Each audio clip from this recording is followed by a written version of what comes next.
y'all, Melissa here with you today, and this is today's project. It is a quilted tote bag. And I know it looks kind of like an odd size and shape for a tote bag, but this is specifically as a gift for a friend that plays Mahjong. So I've also made, in other videos here, a divided drawstring bag to carry the racks. And then we have this bag, which is pleated and can hold the tiles. So if you're going to take your set over to play somewhere else, you could carry these two separate bags, or you could open up this bag and everything will fit inside.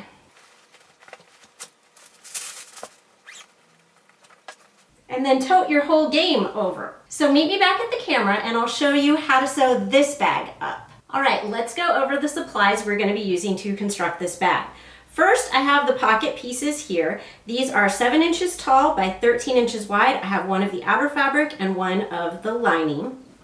I have 2 strap pieces. They're going to be 4 inches wide and 44 inches long. You need 2 of those of the outer fabric. The main portion of the bag is going to start out at 13 inches tall by 31 inches long, and you need 2 pieces of the outer fabric and 2 pieces of the lining fabric cut like that. If you're going to be quilting the outside of the bag like I am, you need some batting pieces. So these are going to be 1 inch less all the way around than the outer pieces. So these are 12 inches by 30 inches. And then for the strap, I also have some batting, and this is 1.5 inches wide by 44 inches long. As far as notions, what you're going to need is one 24-inch zipper. And remember that zippers are measured from the pull to the stop, and then they have a little extra zip tape that extends beyond. The 24-inch zipper. I also am going to be using some optional notions. You can just use a safety pin, a large one, in place of both of these tools, but these are going to make it easier and quicker, and I do have them linked below. So this is my 1/2 inch quick turn tube that came from my set of 3, and this is called a bodkin, and I'm going to use this to pull the batting through the strap. Again, optional, but very handy. You're also going to need a ruler or a measuring tape to do some marking, and of course a marking tool like a piece of chalk or your washable marker. All right, let's start with the straps first of all. And what we're going to do with the straps is we are going to fold this, we're going to match the long edges, and we are going to stitch down this entire long edge.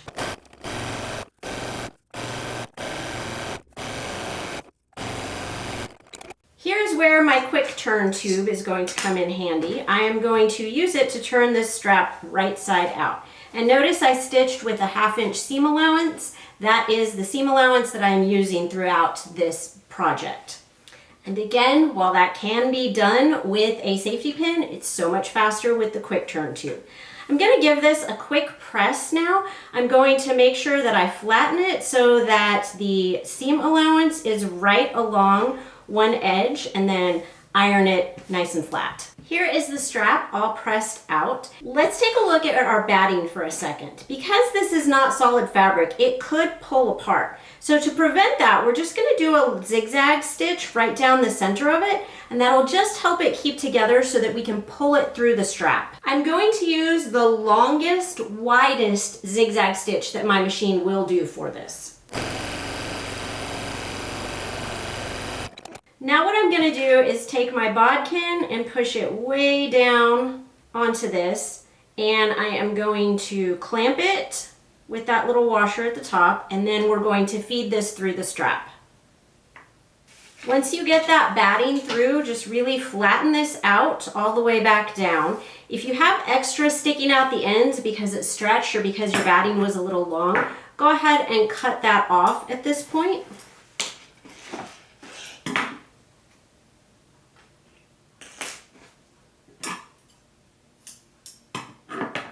And then what we're going to do is we want to stitch 1/2 inch from each edge. That will result in 2 lines of stitching, and because this is 1.5 inches wide, they will be equally spaced.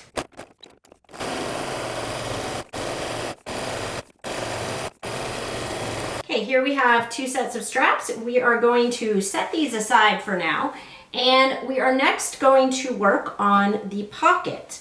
So you just want to place this right sides together, and we're going to stitch down the two long edges. Next, with the pocket, we are going to turn it right side out, and we're going to press it with making sure the seams are aligned right along the edges. Then we're going to top stitch one edge. Okay, here is what that looks like with the top stitching, and now I'm going to set the pocket aside for now too. Now it's time to work on the main pieces of fabric. We need to change the shape of these first. Right now they are rectangles because that's easy to cut out with your rotary cutter and your ruler, but we actually need it to be longer across the bottom than the top. So this is one of my lining pieces. I have folded it in half and I have pressed a crease here so that we can find the center. That's going to be important later. Right now, what I want to do is go ahead and line it all up on that fold. And then I want to use my ruler, and we are going to mark off 12.5 inches on the fold here at the top.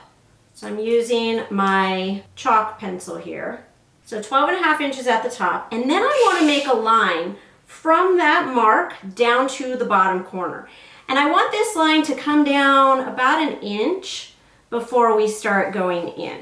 So we're gonna go kind of like this.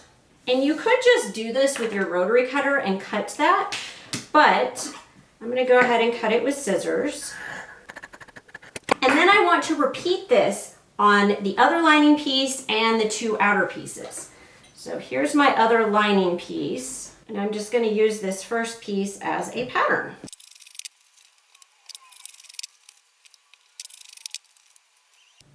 I'm also positioning this with a 1/2 inch hanging off each edge, so here at the fold and then at the bottom and the top, and then using this as a pattern piece to cut my batting.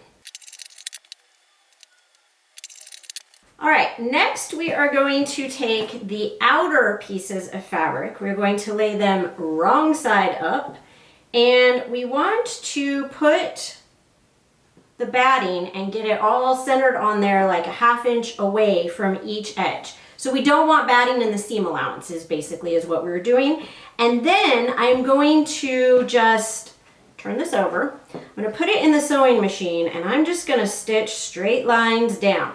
I'm going to start at the center. This is part of why I have this crease, and then I can continue to space my seam allowances out from the center, just lining up my presser foot.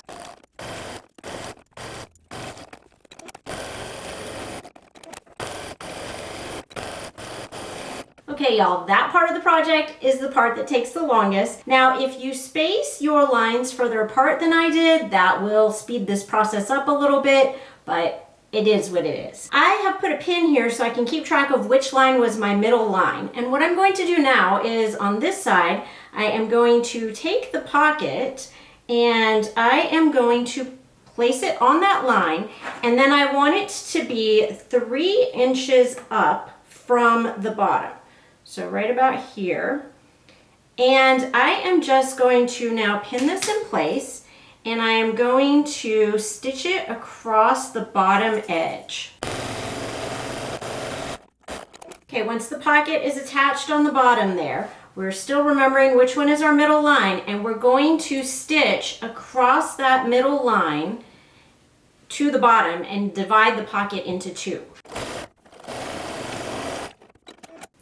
Our next step is to take one of the straps, and we are going to place the strap so that the outside edge covers the edge of the pocket. And we'll be stitching right on top of those 2 stitching lines. So you want to make sure that that stitching line is on the pocket. So the outer stitching line should cover the raw edge of the pocket. And we're going to stitch up about 1 inch past the top of the pocket here. So let me mark that with a pin, and that's where I will start and stop stitching. Make sure you don't twist your strap. You don't want it like this when you're going to the other side. And cover up the pocket edge on the other side.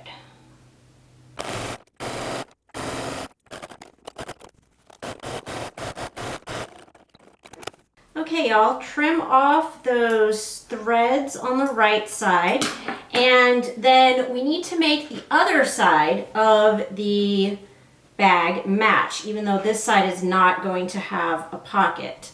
So I'm just going to use the first side as a guide for placement.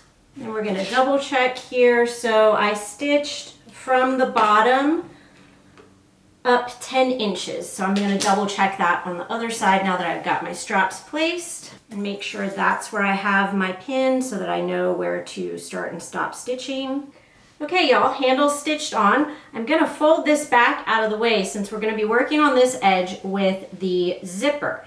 And what I want to do is place it right sides together with the top of the tote, and then I'm going to place one of the lining pieces right sides together with that, and we are going to stitch through all 3 layers, and I'm going to switch to a zipper foot on my sewing machine.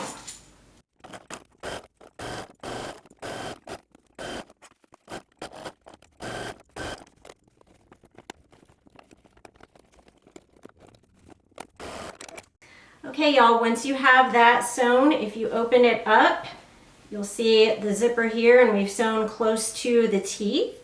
And you notice in the video of me sewing at the end, I have a little trouble opening the zipper pull, but I do always like to open the zipper pull and then continue stitching because that helps me keep this line straighter. There's often a little jog if you try to leave the pull in place and just sew around it. So I am now going to use this edge of the zipper and this side of the bag and lining, and we're going to do the same thing. We're going to make a sandwich again, put the handle out of the way, put the zipper right sides together with the outer fabric, and then sandwich it with the lining fabric and stitch down that edge. Okay, y'all, when everything is sewn up, this is what it looks like. And if you open it up, you've got the lining on the inside here and the zippers in the middle. And then on the outside, we've got the zipper where we can open it. You want to leave the zipper partially open here for the next step. And then what we are going to do is place our 2 right sides together, and we are going to stitch around all the edges.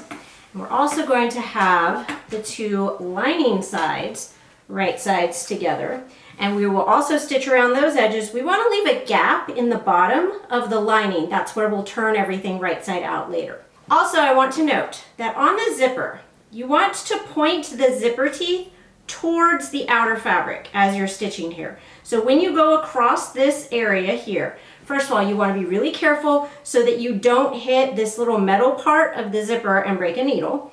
It should be well within your seam allowance though, so that should not be an issue.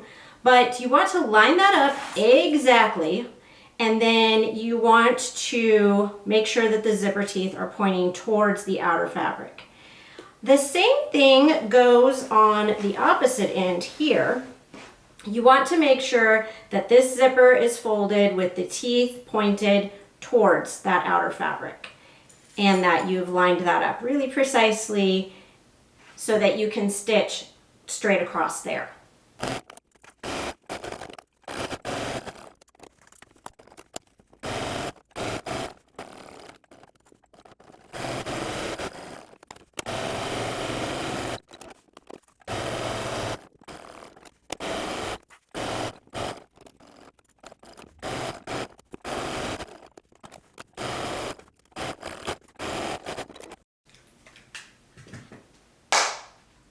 Okay, we are on the second to last step, y'all.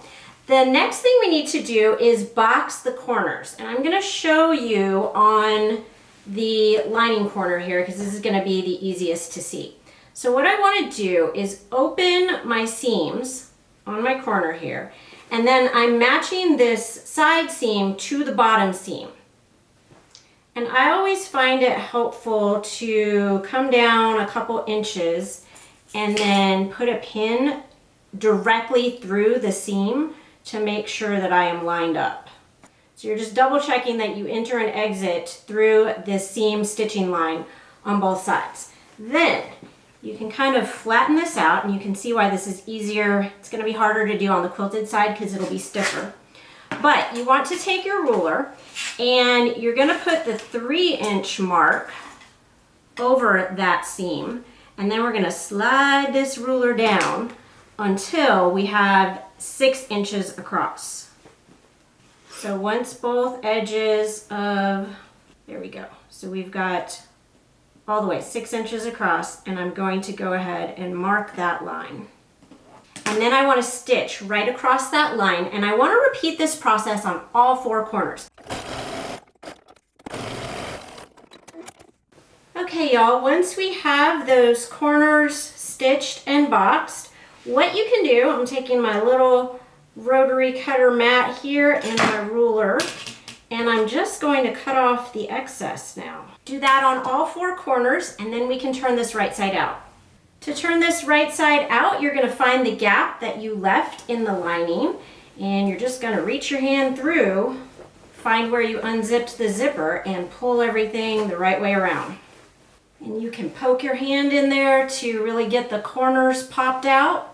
And then we have the final step, which is going to be to take this gap in the lining, and you can either invisibly sew this closed by hand sewing with a ladder stitch, which I have a video linked here on how to do that if you don't know how, or you could stick it in the sewing machine and just sew right along that gap with a very narrow seam allowance, and it will be visible, but it will be quick. Okay, I've got my gap in the lining sewn up. Let's trim those threads and then push the lining into the bag, pop in those corners. And then we can zip this bag closed, and you can see what this looks like. And check out this playlist for more projects that you can sew as gifts.